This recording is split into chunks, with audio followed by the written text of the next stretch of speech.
How's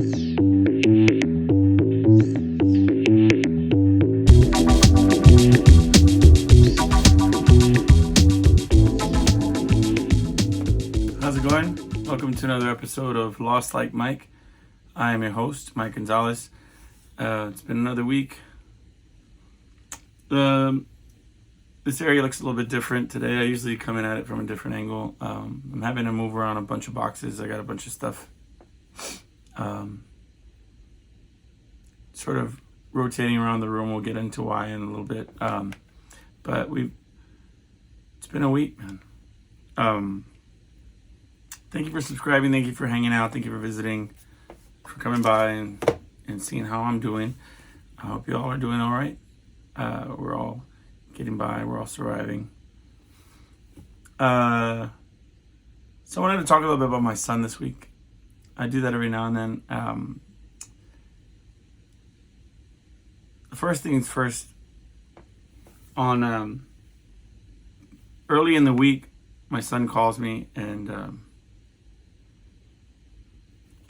he says that his lawn equipment, you know how I may have mentioned in the previous episodes, he likes doing, he's been working on having his own business, landscaping and doing miscellaneous services for people, household repairs and different stuff having to do with his friend does some small engine work, and they, kind of all around help. And a large staple of that is doing yard work and doing landscaping, and somebody during the week broke into his truck and stole all of his landscaping equipment.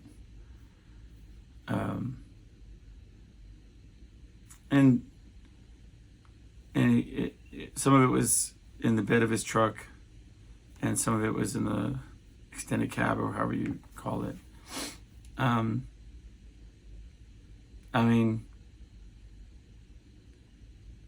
He beat himself up a little bit for not putting all of his equipment back into his storage, but I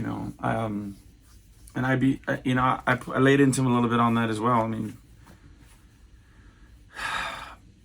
But it's also, a bit of that is also victim blaming, you know what I mean? It's just really sad that people just have no respect for property, no respect for other people's property. It's like one of the fundamental items on within our social contract, kind of treat people decent, but I don't mind paying you with agreed upon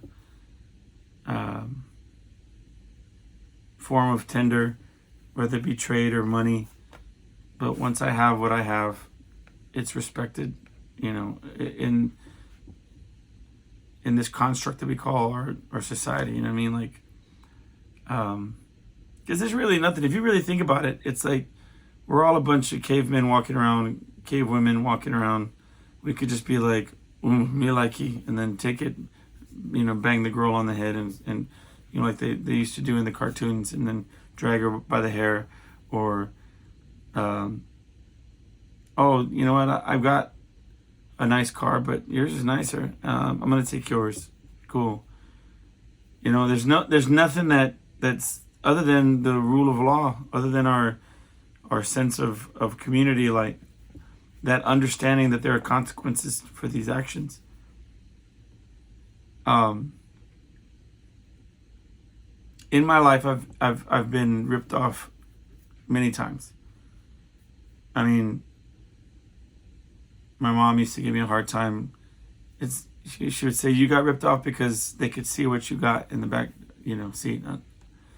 One time my van was broken into. I probably talked about this on the podcast one time. They stole some instruments, but you couldn't see them from outside the van. They were in a van, like you can't see inside. But And it was at 8 in the morning, so it's not like I left them in there overnight. And you know,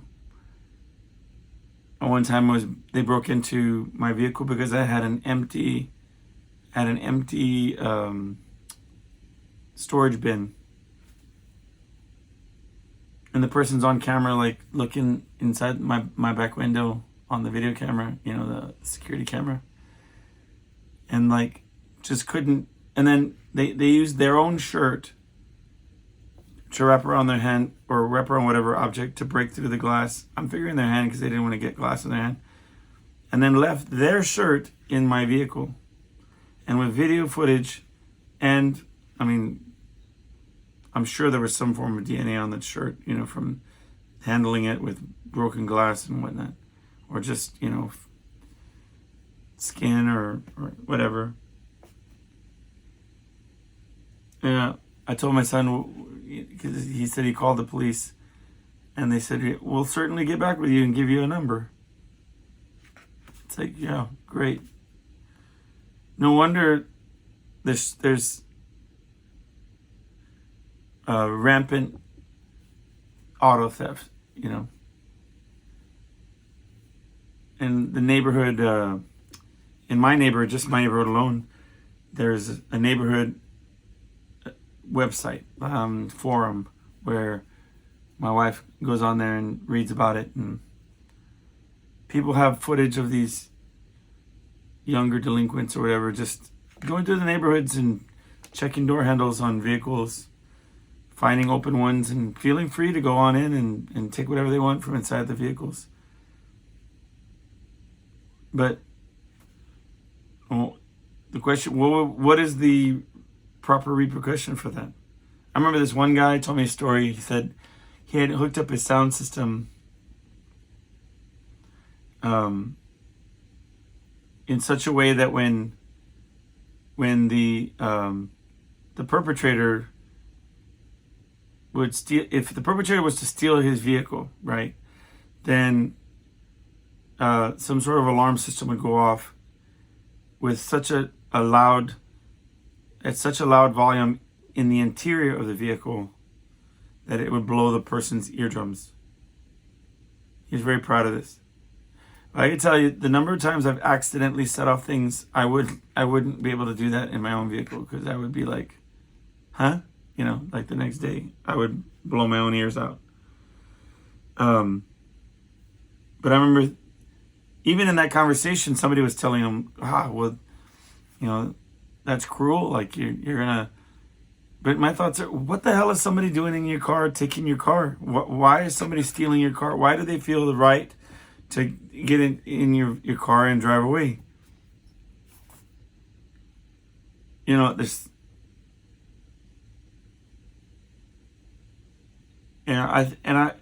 I'm at a point where I'm kind of fed up with that idea. We go to bed, most of the time, people go to bed scared, like somebody's gonna break into their house. Should we not have a gun? You know what I mean? Where should we store the gun? What type of alarm system should we have? Do you engage with the people that are breaking into your property? Like if they're breaking into your car and you see them, what do you do? People get in trouble for standing up for themselves or defending themselves. They have to justify whatever it is. And look, there's criminals in all levels, man. There's criminal businessmen, criminal bankers, criminal politicians. I mean, it's not just a poor people suck thing where it's like, you know what? And I personally don't want to hear about it. I grew up in the lower middle class on the south side of my town, right? Where opportunities weren't abound. I mean, you had to sort of look for the opportunities where you could find them. And they always say, well, you're the exception, you're the exception. No, I'm not. No, I'm not. I wasn't any smarter or cooler than any of the other people that were around me. the ones that decided to pay attention, the ones that decided to utilize the things that were there for you, you know, did okay, did slightly better. Now, could we have used brand new this and that? I'm sure, but and this is not to get into any in the weeds with this, but I'm just saying I get it. Look, I mean, I was posed with choices, and I can't always say that I made the right choices, you know, but I certainly have paid the consequence for the things that a lot of things that I've done. But I just think that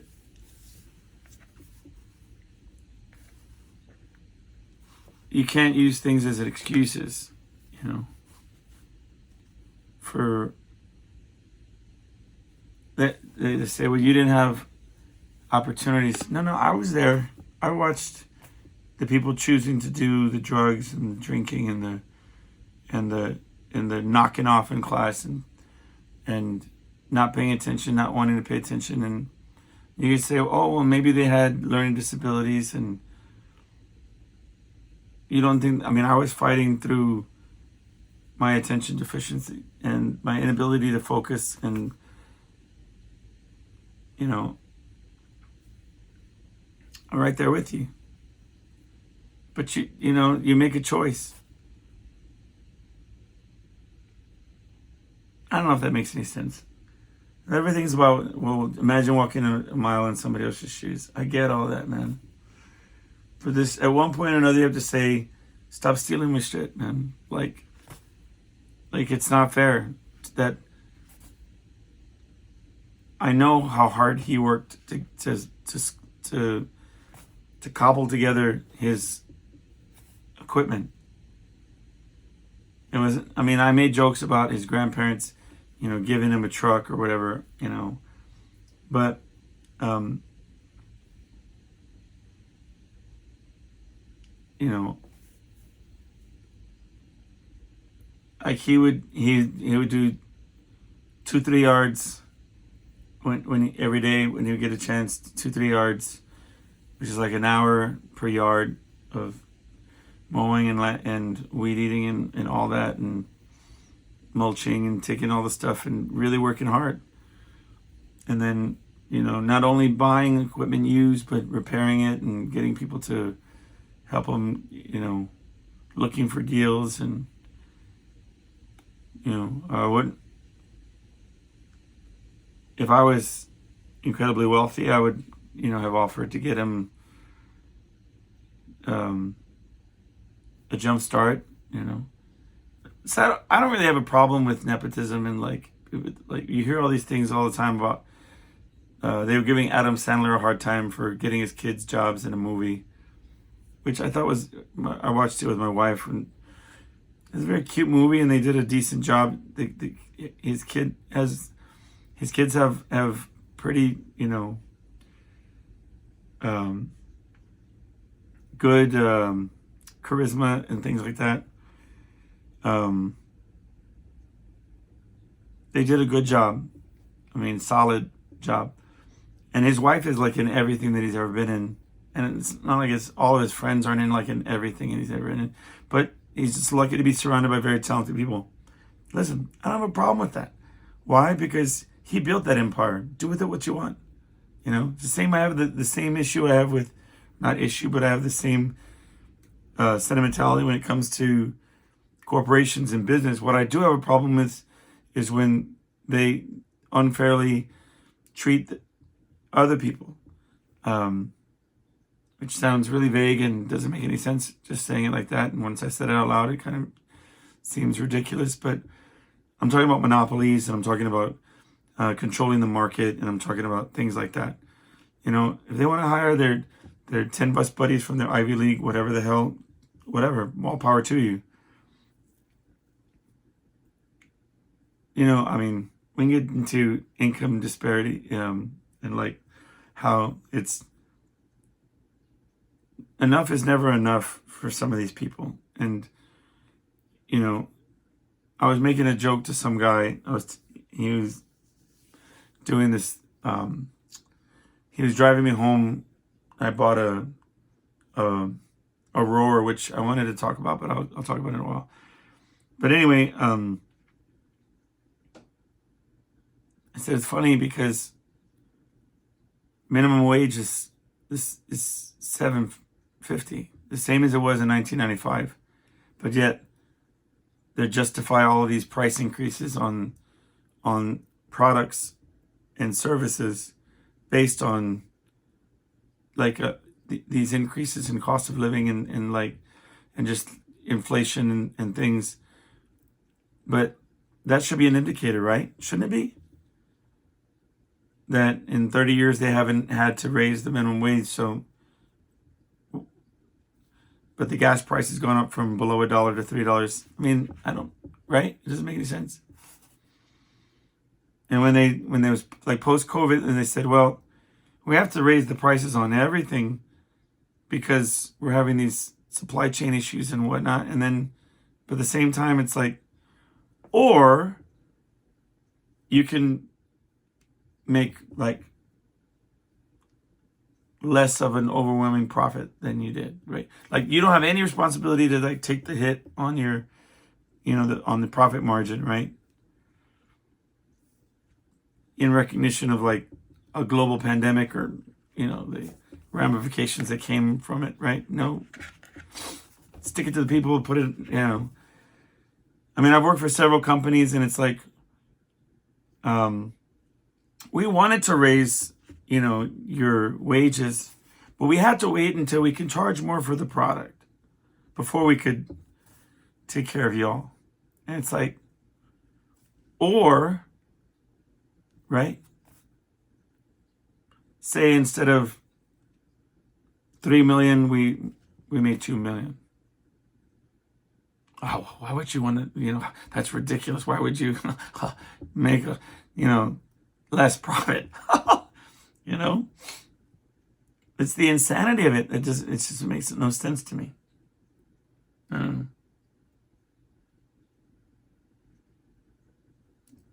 I mean, what do I know? I'm just complaining for no reason. I want some things like these to make sense to me. I want to understand why it is the way it is.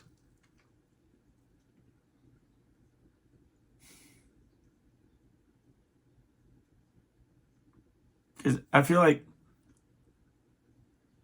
they talk about, well, they had to ship the manufacturing overseas because other countries make it, dirt cheap,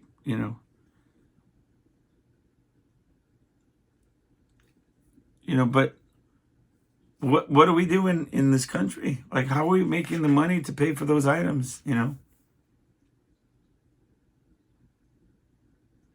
even still, like, when they're having to when they have to raise the amount of money that they're spending on the manufacturing because they're shipping it off and there's all these issues, they still don't absorb that additional cost. They roll it into the price of the product.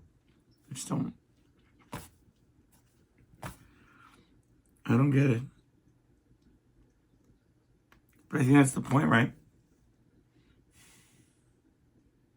I used to argue that they know damn well that the educational system in America is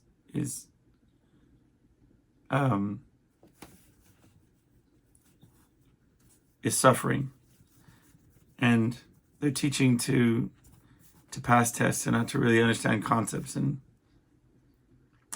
why do they do that, And for a large part, my thinking is they don't want people to understand what's behind the curtain, right? They don't want to understand the processes or the hustle that's going on. They need people to do the mundane jobs and not really, question the status quo. Anyway, enough of bitching. I don't have a degree in political science. I don't know anything about anything. I just know, I know what I know, if you know what I mean. Yeah. Anyway, so they ripped off all his stuff, and that's part of the thing. But also, prior to that, my son was talking about going to visit his friends in Lubbock, about 5 hours away. And he started to lean towards responsibility. He was saying, because he didn't have the money for this trip, right? He was going to go visit his buddies and just basically have enough money to get there, and then they were going to host him, take care of him, right? He was going to have a little bit of cash that, for his birthday from August. But then he gets ripped off, and then there was a point where he's like, man, I probably can't even go on this trip, I'm going to have to, figure out a way to get my money together and get some things. And then he calls me yesterday, and he says, I'm going. It's his first time that he's going out of town by himself, driving overnight in another city. But I had plenty of those kind of adventures, and I'm not here to judge. I just told him to be safe, and he has a lot more resources than I did when I was his age. I remember going on Greyhound trips to random cities, and you didn't have a cell phone. I didn't have a way of figuring things out. You know what I mean?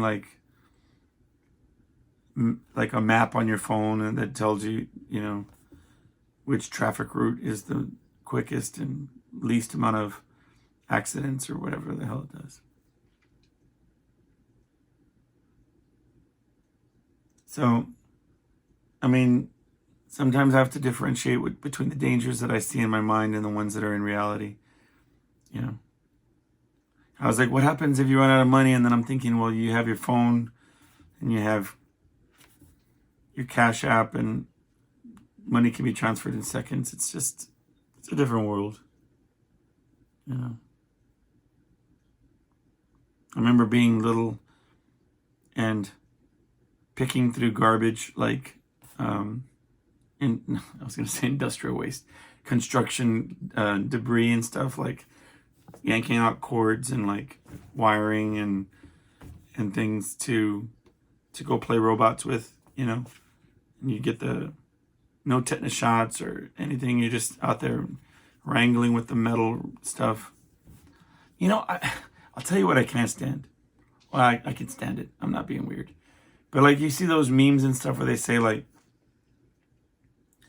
this is why our generation is tougher than yours, right? And it shows some kid drinking from a water hose, and enough with that, okay? Gen Xers, I'm right there with you, all right? I get it. We rode bikes. We went out in neighborhoods. They should have a meme right next to that one showing 17-year-olds marching on Normandy, all right, and saying, this is why our generation's tougher than yours, you dumbass, drinking from a water hose. Good job. You savage. You rebel. It's just...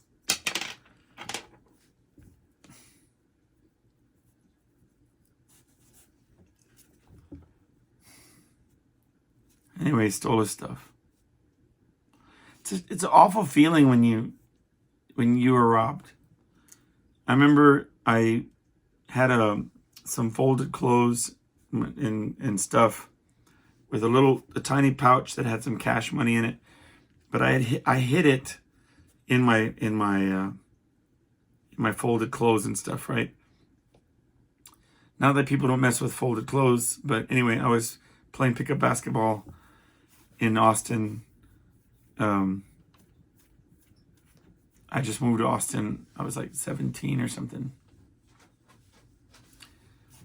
And somebody messed with my stuff, found it, and just, I opened my gear and it was gone. I remember being so pissed off. But then I had to stop and be like, no, be mad at yourself. Because it's such a shitty feeling to have your stuff taken.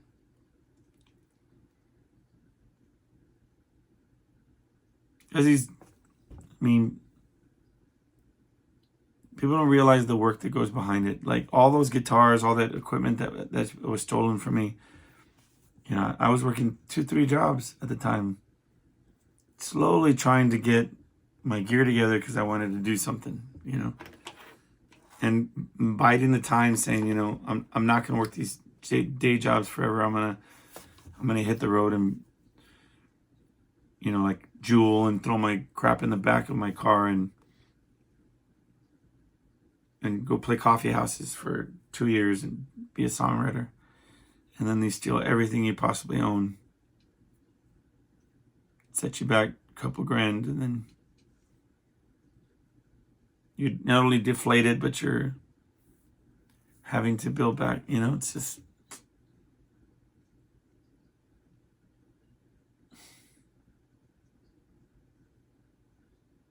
Yeah.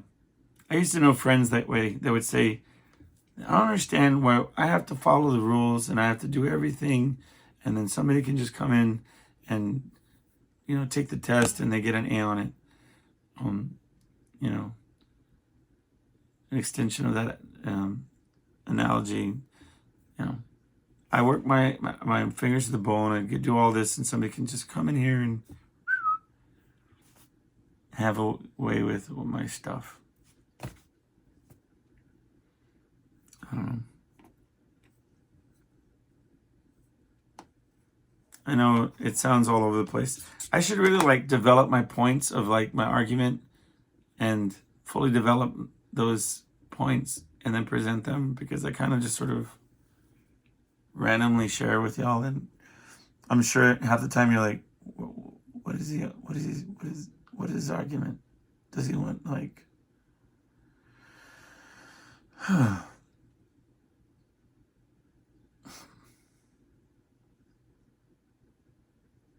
No, because it doesn't end there. It's like further adventures on OfferUp and stuff. You look at these, I get mad at all these different things, and I don't want to get mad. I don't want to think like that anymore. But half the time it's stolen stuff, and people just wanting to charge full price, and they want to scam you and all these different things, and nobody can play the game straight. Everybody wants to find a hustle on somebody else. We're nothing but a bunch of marks, and people are just finding ways to one up the other person. And it gets disheartening, because you try to play the game right, you try to walk the good walk, and anyway.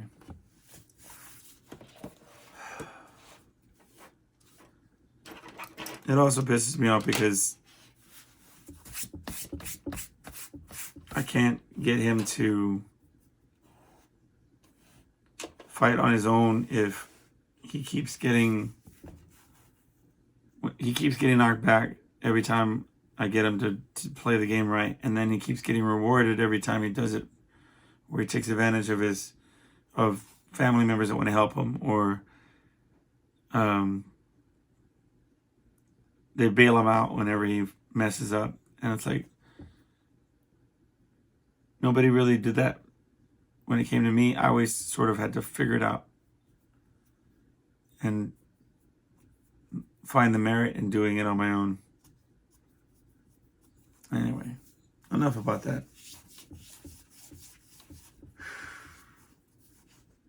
A friend of mine also was complaining about how they take their car to a mechanic, and the next thing you know, they said that there's all these other things that they found wrong, and that you can't fix one without the other, and and that's a type of hustle in and of itself. Anybody says that it's not, it's like, why can't they play it straight? I always said, if you're an honest mechanic, you won't run out of business.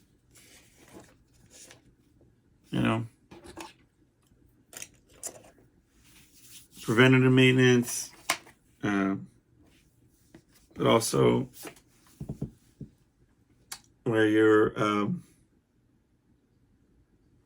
return customers, word of mouth. If you play the game straight, I think that you'd always have business. I think people find themselves like I take my oil change at the same place I go to all the time, right? And they always are like, sometimes they'll say like, "Hey man, do you want me to check your air filter?" And I went a couple times. This one guy went and he goes, "Next time you come in, you don't need it right now, but next time you come in, you should probably check your air filter, like change your air filter." And it was so refreshing to me that he wasn't just like trying to pimp it out right out the gate. And then finally he was like, "Hey, listen, look." And he's like, brought it out and was like, and it was all jacked up. And I was like, all right, I'll change it. But you could tell the difference when they're upcharging salesmen and when they're just playing the game straight. I always had a problem with that. Like if you upselling or like suggestive selling and it's based on a true desire to help the person to get the most like economic, like the one that's best suited for them, then it makes sense. Like an example would be in a movie theater where it's like they've got multiple kids and they want to buy like 10 little mini packs for each one of them, and then it would better suited to like get them like little trays and get them like a couple large popcorns, and you know what I mean, something that was tailored more towards them, especially when there's like 2 or 3 of them are so small that they're going to be like dropping their individual box or like losing their stuff. It's like I don't know.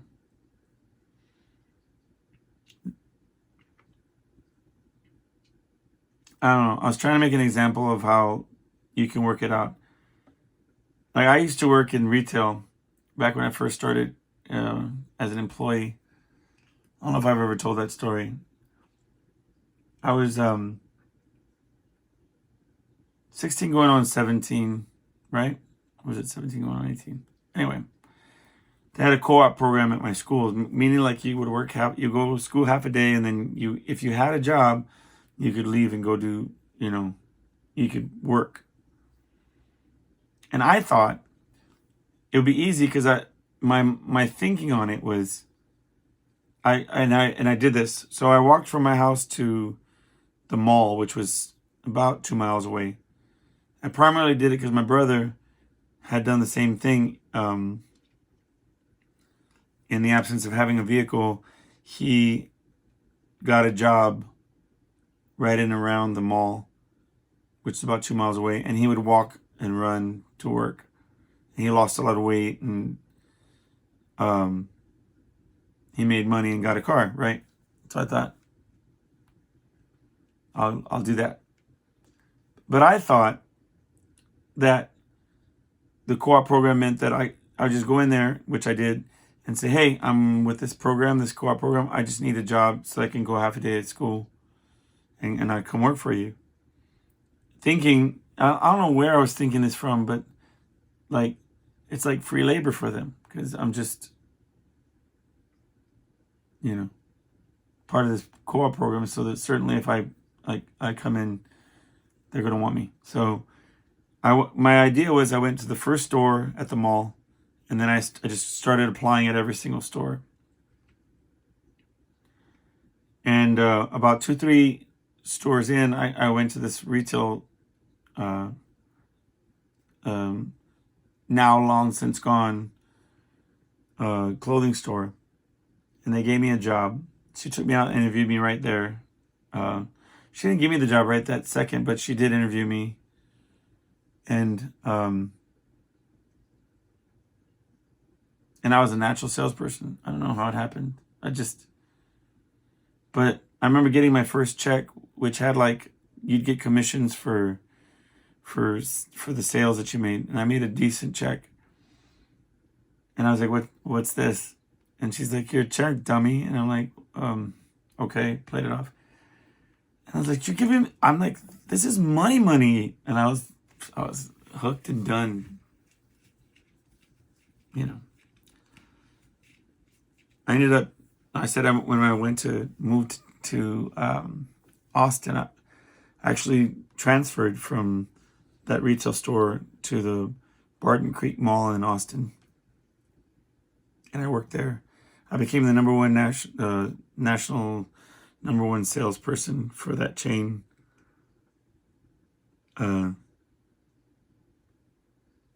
But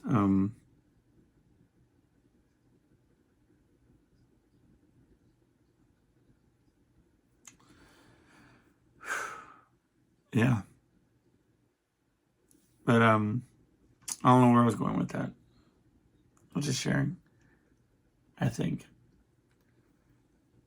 But anyway, the point was that I walked to work. I don't know, what was my point? Jesus, what was I talking about before all that? Ugh. I don't want to stop it and rewind it and try to figure out.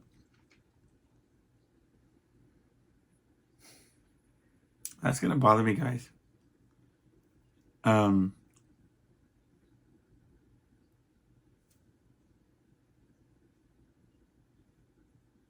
Oh, yeah.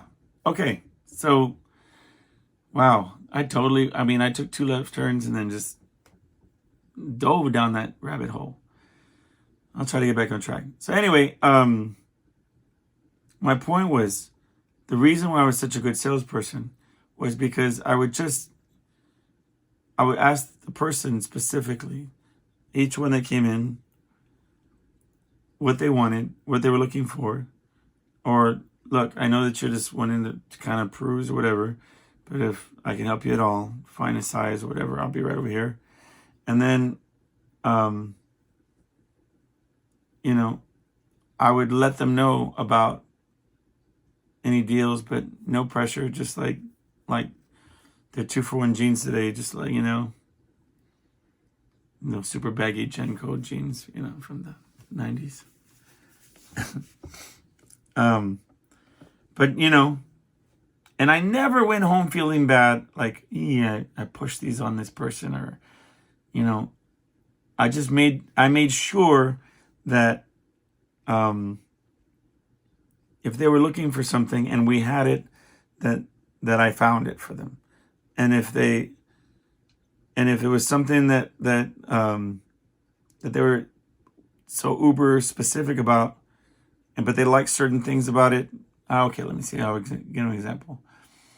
Like if they like navy blue shirts, right? And they really were looking for one with like a polo style collar. But I had like navy blue shirts that didn't have a polo collar but looked really sharp, whatever. I'd say, look, I don't have that, but just so you know, we have these in navy blue as well. Just showing it to you. No pressure. Just leave them here if you don't like them, But I never felt like, can I get you to add a warranty to that shirt? Can I get you the stain protection plan that we have? We didn't have that. I'm just making stupid jokes. I never try to push, that other agendas and stuff. Like, if it was beneficial, like if it was a rewards program that gave them discounts in the future, then I would find the merit in it and I would share it with them. But number one, you have to believe in your product or you can't sell. You have to believe in and buy into it. Because that's why I can't sell insurance. I work for a company that sells insurance. I personally can't. I'm not an insurance salesperson. Why? Because I don't really buy into it myself. I use it, right? And if I did do it, I'd have to do it, and I'd have to research it, and I would be the number one salesperson having to do with like getting people just what they needed and not paying more. And that might seem weird or counterintuitive, but it would be, it would work, because they would tell their friends and they would tell their friends. And when they needed a different type of insurance or when they needed other things, they would trust that I would hook them up just with what they would need and in the way that they need it. That's my point. Even if it's something as sort of sticky as insurance. Because, I mean, honestly, I mean, most people have a negative perception of like their insurance, medical insurance, their home insurance, whatever it is. It came to mind because the guy that was driving me getting this row machine was talking about his dissatisfaction with his insurance company. But, yeah.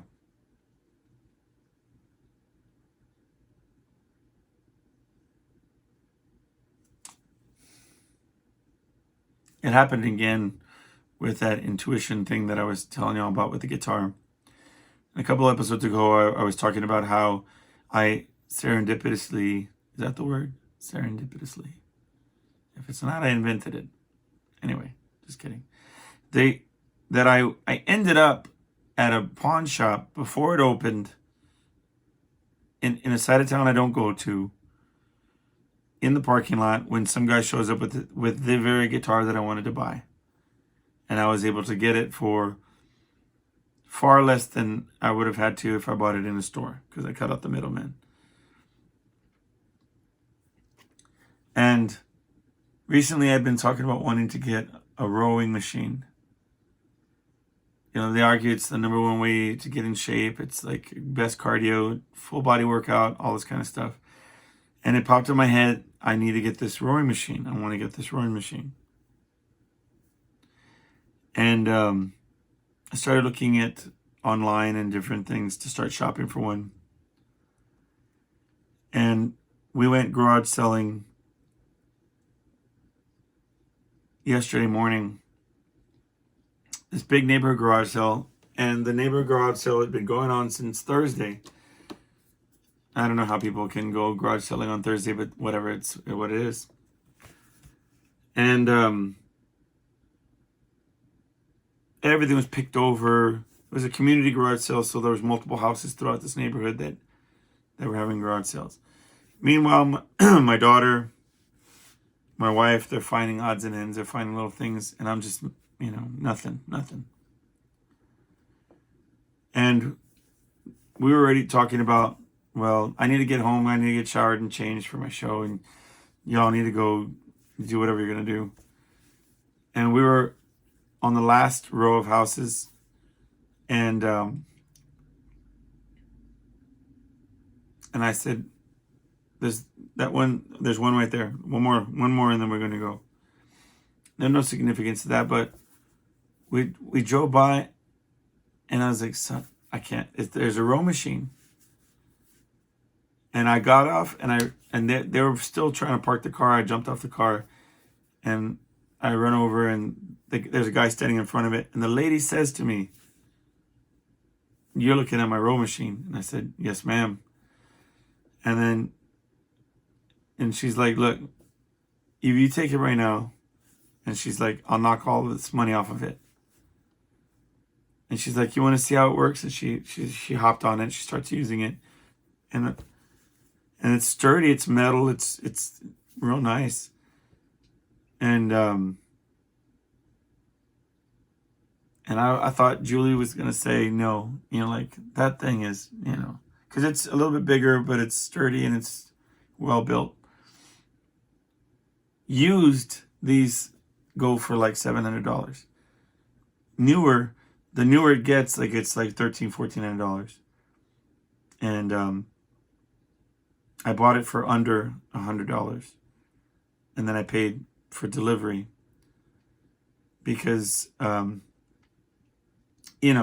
could have taped, bungeed it to the top of my car if it was my car, but Julie's like, "You're not putting that in my car." So she's like, pay them a little bit and have them deliver it to the house. And so I ended up taking the cruise with the guy. I helped him load it into the car, which he's ex-military, and he said that I was a big guy. So I was like, that was nice of you to say. I got all chifla, like, oh, thank you. Because I lifted it up, and he's like, I'm not about doing that. You're a bigger guy than I am. And I was like, I'll take that. I'll live off that for about a week. But anyway, yeah. So we drove about 20, 25 minutes, and he talked to me about his job that he has now, that he's retired military, and very interesting, great conversations. And but I mean, he was like, she just got rid of it from her office because she's turning it into a working area, so she had to sell this. She didn't want to sell it. It's a very nice machine. And I mean, for it to sit there from Thursday to today, nobody being able to buy it, and then for me to be there right at the moment that she's decided to drop the price to, like, it was a hell of a deal, But even now, Julie even starts, I mean, because I haven't really got into, she's witnessed it throughout this time. But she's like, you just said you wanted to find a row machine yesterday, and today you show up, and it's here. I was like, I'm telling you. I want to win the lottery, and I want to give money to charities and build businesses and help people that want to help themselves. Woo, woo, woo. See, I'll put that out there. I'll make it happen. I don't know what woo, woo, woo means, but I'll do it. I'm also a little nervous.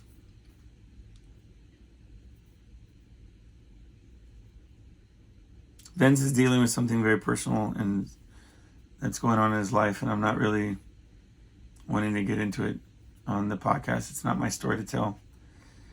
But the point is that there's a possibility he won't be playing the show with me today, and I might be playing it alone. And there's no hesitation.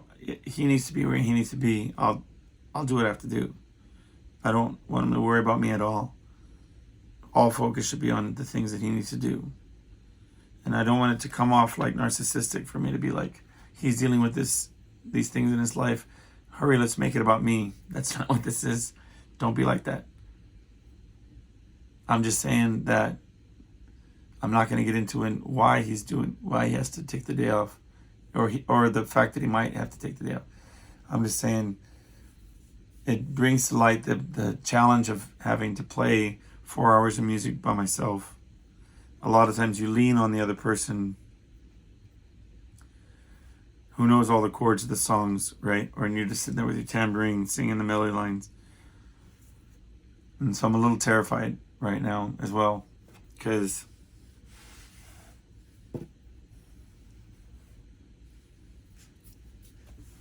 I think I could do it, but it's also, in a lot of ways, if you've ever done something where you're in front of a crowd, or being in a position of being judged, it is easier when you have somebody with you, when it's not just you. When something goes wrong, you kind of look to your left and be like, okay, we're all right. Or when you finish a song, nobody claps, then you smile at each other knowing, but we really sounded good. So it's not us. It's, especially on Sundays when the football's going on, right? Nobody cares about music. But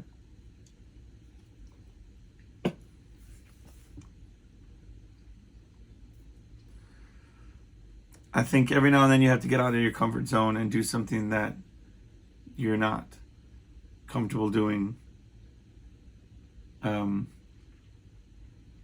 you know, recently I've been watching, like, I watched Radiohead playing some festival. Jeez, and so many people on different concerts and things, and you know, there's points where you get inside your mind and you think, you forget about any instances that you may have had of but I've been on stage and had where your talent gets elevated because of you're feeding off the crowd, right? And you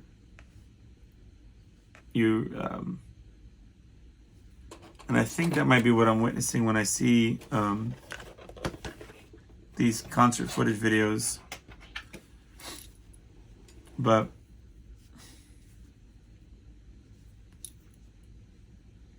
sometimes you watch these videos and you think, that's why they're there, right? Not like that's why they're there and I'm here, but more like that's why that they're playing for stadiums. I have to remind myself that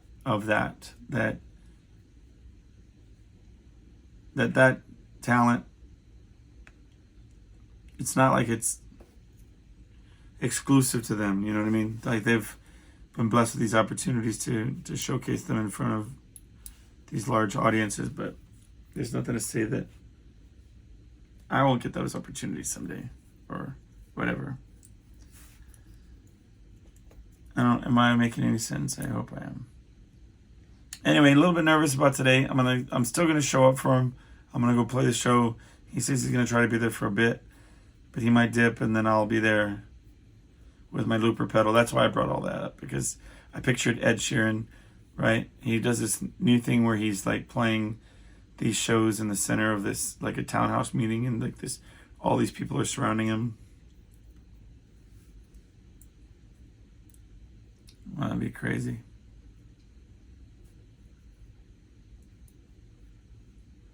Who was the other one I saw that was doing that? Now would you get your little looper pedal and it's off to the races, man. Just you and a guitar. Oh, John Mayer. Yeah, of course. The egos, you have to have to say,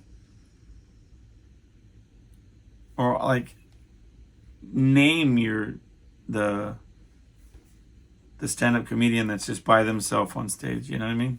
I went to the Bill Burr show and it's just him and 20,000 people. He's just telling his jokes. Isn't that crazy? Just one person and people paying hundreds of dollars to sit there and have you entertain them. It's insane. I don't know. The things I think about. All right. Take care of yourselves. Have a great week. I will see y'all next time. Thank you for all the messages at lostlikeMike@gmail.com. All the show suggestions and the interview suggestions. And thank you for subscribing, and we'll see you around.